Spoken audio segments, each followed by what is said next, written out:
विदेश मंत्री doctor S Jaishankar ने ईरानी जहाज आइरिस डेना पर अमेरिकी पनडुब्बी द्वारा टॉर्पीडो हमले के मुद्दे पर भारत की स्थिति स्पष्ट की है। उन्होंने कहा है कि भारत संयुक्त राष्ट्र समुद्री कानून संधि और अंतर्राष्ट्रीय कानून का समर्थन करता है, लेकिन मानवीय आधार पर ईरान के जहाज को शरण देने का फैसला सही था, लेकिन वो गलत वक्त पर गलत जगह फंस गए। साथ ही उन्होंने हिंद महासागर की भू राजनीतिक जटिलताओं को समझाते हुए भारत की जिम्मेदारी निभाने पर जोर दिया। आज भारत ने भी स्टेटमेंट जारी की है और जयशंकर साहब कह रहे हैं कि हमने 3 जो हैं वो शिप्स को जो है वो पनाह दी है और बाकी कंडेम वगैरह उन्होंने कोई नहीं किया। और दूसरे नंबर पे मोदी साहब तो बोले ही नहीं है कुछ। सदन को कोच्चि में खड़े एक ईरानी पोत के मामले में भी रुचि होगी। ईरानी पक्ष ने 20 फरवरी को क्षेत्र के 3 जहाज़ों को हमारे बंदरगाहों पर ठहरने की अनुमति मांगी थी। यह अनुमति 1 मार्च को दी गई।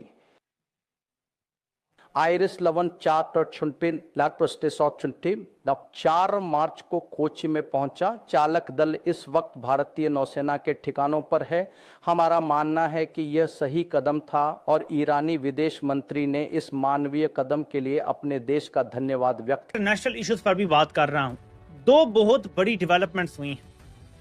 जयशंकर ने डायलॉग में बोलते हुए कहा कि ईरान की ओर से संदेश मिला था कि एक जहाज जो उस वक्त भारत की सीमाओं के सबसे निकट था, बंदरगाह में आने की इच्छा जता रहा था। जहाज में तकनीकी समस्या थी। 1 मार्च को भारत ने अनुमति दी और कुछ दिनों बाद जहाज कोच्चि में डॉक हो पाया। इस जहाज पर कई युवा कैडेट सवार थे। उन्होंने स्पष्ट किया कि जब जहाज यहां से रवाना हुए थे तब वो वहां पहुंचे, अब स्थिति बिल्कुल अलग थी। वो लोग अपने बेड़े की समीक्षा के लिए आ रहे थे और फिर वो किसी तरह से घटनाओं के गलत पक्ष में फंस गए। अन्य जहाजों में से एक ही श्रीलंका में भी ऐसी ही स्थिति थी, जहां बदकिस्मती से जहाज को बचाया कैसे देखते हैं। और दूसरी तरफ सुनने में आ रहा है कि अमेरिका भी जंग बंद कर रहा है जी, बल्कि बंद हो गई है। अभी वो उन्होंने सीबीएस न्यूज से बात भी की है। What do you make of that doctor साहब? बगैर कोई मकसद हासिल किए मर्जी का बंदा, वो तो कहते थे कंप्लीट सरेंडर करना है, तो ये क्या हुआ है? तो देखिए, जयशंकर को रहने दें। मतलब हर रोज ये साबित कर रहे हैं कि India is becoming less and less relevant. इतनी उनकी बेकार वो तकरीर थी, स्पीच। ना तो मोदी की विजिट जो 1 दिन पहले थी जंग से पहले, ना मोदी ने जो वहाँ खड़े रह के कहा कि with full conviction I say that I stand with Israel, वो सब कहाँ गया? ऐसा जैसा कि लाइक मोदी है ही नहीं दुनिया में, इस तरह का था वो बयान। और इसलिए सवाल जवाब नहीं लिया उन्होंने ऑपोजिशन से। दूसरी चीज़ ये है कि मतलब वो जो ब्यूरोक्रेट होता है ना, बाबू जो होता है कि करना क्या है कल, अरे इंडियंस जो फंसे हुए हैं उनको लेकर आ जाओ, फिर हमारी जो तेल का जो नुकसान होगा उस पे हम देखेंगे, और फिर हमारे जो इन्वेस्टमेंट्स है क्या वो रुक जाएंगे, हमारा इतना ट्रेड है क्या वो रुक जाएगा, बस उससे ज़्यादा कुछ। इरानियन नेवल शिप था जो इंडिया के अंदर एक समिट चल रहा था नेवी के हवाले से, इंटरनेशनल फ्लीट रिव्यू 2026, एक मिलिट्री एक्सरसाइज थी या नेवल एक्सरसाइज थी। ये उसमें पार्टिसिपेशन करके वापस जा रहा था ईरान, और रास्ते में जब ये श्रीलंकन इलाके में पहुंचा, मतलब श्रीलंका तो नहीं, इंटरनेशनल वाटर में ट्रैवल कर रहा था, लेकिन करीब जो है वो गाल एक जगह है, ये शिप जो है ये गुजर रहा था और इसको निशाना बनाया अमेरिकन एक सबमरीन ने। उसके टारपीडो जो सबमरीन ने फायर किया और इसको हिट करके मतलब जिसे कहते हैं कि डूब गया ये जहाज, और इसमें 80 लोगों की जो जिसे कहते हैं कि लाशें निकाली गई। और वो मतलब एक पूरी एक अजीब किस्म की सिचुएशन है। और एक तो ये कि ये मतलब हालात खराब थे, ये आ रहा था तो ये अनआर्म्ड था, ये कोई ऐसा नहीं था कि कोई ये इक्विप था, इसके पीछे या इसके ऊपर कोई ऐसी चीजें लगी हुई थी कि ये किसी को नुकसान पहुंचा सकता था।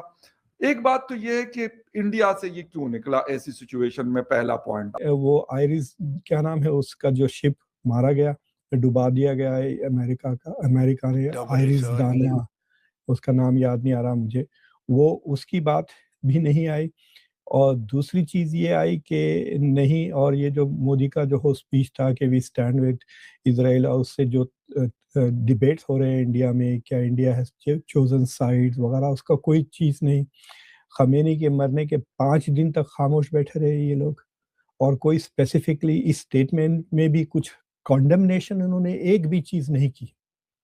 इसराइल की या किसी की। So in that sense I think it is like फुस हो गए, वो पंक्चर हो जाता ना टायर, वैसा लग रहा है मुझे। इंडिया की फॉरेन पॉलिसी बिल्कुल ही फुस हो गई है। So it's I don't think we should take them seriously also, especially जब बड़े बड़े बातें होती हैं ना, बड़े बड़े बातों में ऐसे छोटे छोटे लोगों की जिक्र नहीं करना चाहिए।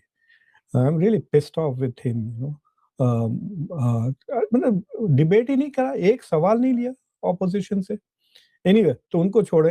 तो जो डोनाल्ड ट्रंप ने, ये समझ में नहीं आया मुझे कि ये बात उन्हें टेलीफोन पर एक not so famous, not so important journalist, मतलब सीबीएस की है, ठीक है, ये CBS pro mega pro Israel हो गया ना जब से इसको लैरी एलिसन ने खरीदा है। और एक बहुत ही pro Israel, Israel first Israel last को मैनेजिंग एडिटर बना दिया, बैरी का जो नाम है उसका, इसको। और पता है उसका जो पॉडकास्ट था उसको $150 मिलियन। डॉक्टर साहब, ये आपके यहाँ मिलिट्री एक्सरसाइज के लिए आए थे, ये इस वजह से मैं कह रहा हूँ, ये नहीं कह रहा हूँ कि जो ईरान पे हमले हो रहे हैं तो आप जाके जवाब दे दे, वो ईरान काफी है सर, हम क्या उनके लिए कर रहे हैं क्या नहीं कर रहे वो किसी को नहीं पता। लेकिन ये इजराइल से पूछ ले या फिर अमेरिकन जो फोर्सेस है उनसे पूछ ले कि क्या हो रहा है। और बल्कि आपको मेरे ख्याल बेहतर पता होगा, इजराइल के साथ तो आपके बड़े करीबी दोस्ताना ताल्लुकात हैं। और मोदी साहब तो इस हमले से एक दिन पहले भी वहां पर मौजूद थे, तो ट्वीट शीट तो करते हैं। लेकिन इस जहाज के ऊपर नरेंद्र मोदी साहब इतने खामोश क्यों है सर? आपके मेहमान थे, कम से कम उस हवाले से तो बात करें।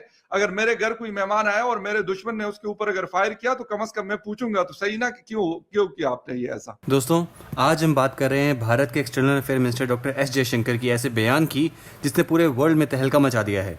जयशंकर जी ने पार्लियामेंट में एक ऐसी बात कही जिसने ना सिर्फ ऑपोजिट को खामोश कर दिया बल्कि इंटरनेशनल लेवल्स पर भारत की एक स्ट्रॉन्ग इमेज को भी सॉलिडिफाई कर दिया है। उन्होंने कहा कि भारत की शरण में गए हुए लोगों की रक्षा करना हमारा परम कर्तव्य है। लेकिन इसका असर पड़ोसी देश पाकिस्तान पर क्या हुआ और ईरान के साथ भारत के रिश्ते अब किस मोड़ पर हैं, ये बताते हैं। डॉक्टर एस जयशंकर का ये बयान कोई आम बयान नहीं था, ये एक क्लियर मैसेज था कि भारत अब किसी भी ग्लोबल पावर के प्रेशर में नहीं आएगा। उनका कहना है कि ईरान से आए हुए वो 3 शिप जो भारत की वाटर्स में सेफ्टी के लिए आए थे, उन्हें हेल्प प्रोवाइड करना और उनकी सिक्योरिटी इंश्योर करना हमारी रिस्पॉन्सिबिलिटी है। पावरफुल कंट्रीज़ हर किसी पर अपनी मर्जी नहीं थोप सकते। जयशंकर जी के ये शब्द डायरेक्ट और इम्पैक्टफुल थे। ये भारत की स्ट्रेटेजिक ऑटोनॉमी को दिखाता है, जिसका मतलब है कि हम अपने फैसले खुद लेंगे बिना किसी बाहरी दबाव के। भारत हमेशा से पीस और स्टेबिलिटी का एडवोकेट रहा है, लेकिन जयशंकर जी ने साफ किया कि पीस का मतलब ये नहीं है कि हम अपनी ड्यूटीज से पीछे हट जाएं। उन्होंने कहा कि भारत किसी भी देश के साथ वॉर नहीं चाहता, लेकिन अगर कोई हमारी शरण में आता है और तो उसकी प्रोटेक्शन हमारा धर्म है। इंडिया की फॉरेन पॉलिसी अब प्रोएक्टिव हो चुकी है। हम सिर्फ ऑब्जर्वर नहीं रहे बल्कि एक्टिव पार्टिसिपेंट हैं जो वर्ल्ड पीस के लिए काम कर रहे हैं। इस बयान से क्लियर हो गया है कि सिटीजन सेफ्टी और ह्यूमैनिटेरियन एड भारत की प्रायोरिटी लिस्ट में सबसे ऊपर है। जैसे कि एक्सपेक्टेड था, पाकिस्तान को ये बात हजम नहीं हुई। उन्होंने फ़ौरन भारत पर इल्ज़ाम लगाना शुरू कर दिया कि इंडिया ईरान को शेल्टर दे रहा है। लेकिन फैक्ट तो ये है कि पाकिस्तान खुद अपने इंटरनल इश्यूज और इकोनॉमिक क्राइसिस से जूझ रहा है। जयशंकर की ये स्टेटमेंट ने पाकिस्तान की इनसिक्योरिटी को एक्सपोज कर दिया है। जहां भारत वर्ल्ड पीस और सिक्योरिटी की बातें कर रहा है, वहां पाकिस्तान अभी भी पुराने टैक्टिक्स में उलझा हुआ है। एक्सपर्ट्स का मानना है कि भारत चाहे तो बड़ी आसानी से किसी भी कॉन्फ्लिक्ट को रिजॉल्व कर सकता है, लेकिन इसके लिए सभी पार्टीज को कोऑपरेट करना ज़रूरी होगा। दोस्तों, आपका क्या कहना है डॉक्टर एस जयशंकर की ये fearless अप्रोच पर? क्या आपको लगता है कि भारत अब वर्ल्ड लेवल पर एक पीस मेकर की तरह उभर रहा है? अपनी राय नीचे कमेंट सेक्शन में जरूर बताइए। एंड अगर आपको वीडियो अच्छा लगा हो तो वीडियो को लाइक और चैनल को सब्सक्राइब करना ना भूलें। मिलते हैं अगली वीडियो में। जय हिंद।